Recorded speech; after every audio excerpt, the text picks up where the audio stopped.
అధిక బరువు అనేక సమస్యలకు కారణం. సాహితీ యోగా ఆన్లైన్ క్లాసులో జాయిన్ అవ్వండి.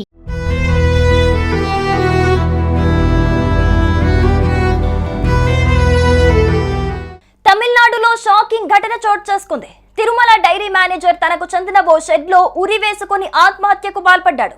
ఈ ఘటనతో డైరీ సంస్థ అధికారులు షాక్కి గురవుతున్నారు. ఇంతకు ఈయన ఎందుకు ఆత్మహత్య చేసుకున్నాడు? అందుకు దారి తీసిన పరిస్థితులేంటి? అసలేం జరిగింది?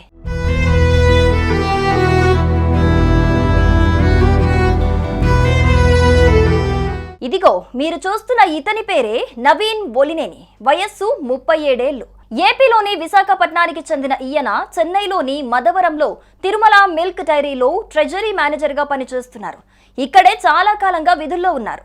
అయితే తిరుమల మిల్క్ డైరీలో దాదాపు 40 కోట్ల మేర మనీ లాండరింగ్ జరిగినట్లుగా ఆరోపణలు వచ్చాయి. దీంతో రంగంలోకి దిగిన అధికారులు విచారణ చేపట్టగా ఇది నిజమేనని తేలింది. ఇందులో భాగంగానే ఫిర్యాదులు కూడా అందటంతో ఈ కేసులో అధికారులు నవీన్ను విచారించారు. ఈ విచారణలో నవీన్ 40 కోట్ల మనీ లాండరింగ్ కు పాల్పడ్డాడనే నేరాన్ని ఒప్పుకున్నట్లుగా తెలుస్తోంది. ఇంతేకాదు ఆ నగదును తిరిగి ఇస్తానని చెప్పినట్లుగా కూడా సమాచారం అందుతోంది.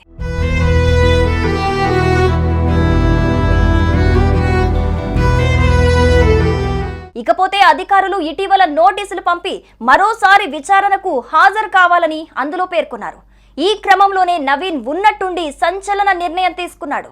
పులాల్ బ్రిటానియన్ నగర్లో తనకు చెందిన షెడ్లో తాజాగా ఉరి వేసుకొని బలవన్మరణానికి పాల్పడ్డాడు. ఇంతకంటే ముందు నవీన్ ఆత్మహత్యకు గల కారణాలను తన సోదరికి, ఇతర కుటుంబ సభ్యులకు మెయిల్స్ ద్వారా పంపాడు. వారు అక్కడికి వెళ్లేలోపు నవీన్ అప్పటికే ప్రాణాలు కోల్పోయాడు. నవీన్ ఇక లేడన్న వార్త తెలియటంతో ఇతర కుటుంబ సభ్యులు కన్నీరు మున్నీరవుతున్నారు. అనంతరం ఈ ఘటనపై కేసు నమోదు చేసుకున్న పోలీసులు అన్ని కోణాల్లో దర్యాప్తు చేపట్టారు. ఇంతకు ఈ మనీ లాండరింగ్ కేసు పరిస్థితి ఏంటని ఇప్పుడు అందరూ చర్చించుకుంటున్నారు.